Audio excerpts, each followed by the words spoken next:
దేవుని వాక్యం చదువుకుందాము.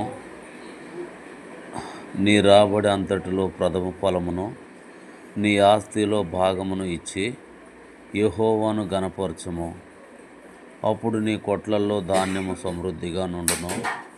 నీ గానుగుల్లో నుండి క్రొత్త ద్రాక్షరసం పైకి పొరిలిపారును. చాలు. కాబట్టి రక్షించబడిన ప్రతి విశ్వాసి, ప్రతి క్రైస్తవుడు, ప్రతి దేవుని బిడ్డ చేయవలసినటువంటి పని ఏంటంటే రాబడి అంతట్లో ప్రథమ ఫలం ఇవ్వాలి దేవుడికి.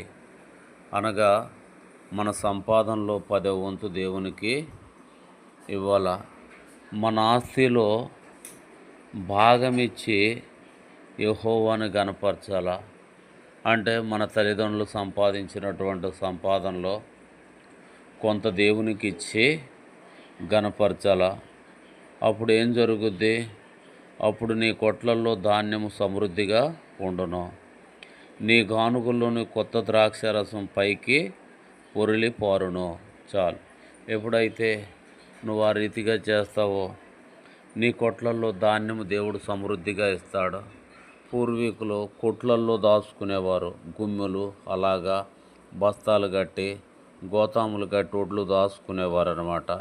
ఇప్పుడు ఒడ్లు అమ్ముకొని మనం బ్యాంకులలో డబ్బులు దాచుకుంటున్నాం. ఒక మాట చెప్పాలంటే నీ బ్యాంకులో సమృద్ధిగా డబ్బులు ఉంటాయి, క్యాష్ ఉండిద్ది. నీ గానుగుల్లో నుంచి కొత్త ద్రాక్షరసం పైకి పొంగి పారుద్ది.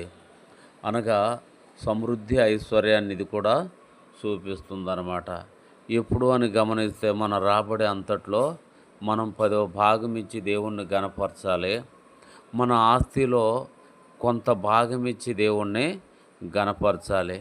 అప్పుడు దేవుడు ఆకాశం నుండి చూస్తున్నాడు.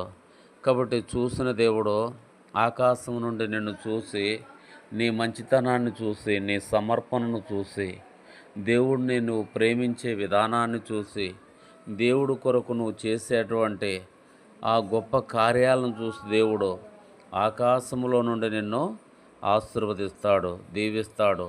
నిన్ను గణపరిచి నిన్ను మహిమపరిచే దేవుడుగా ఉన్నాడు. కాబట్టి నేను అలాగూ చేయాలా.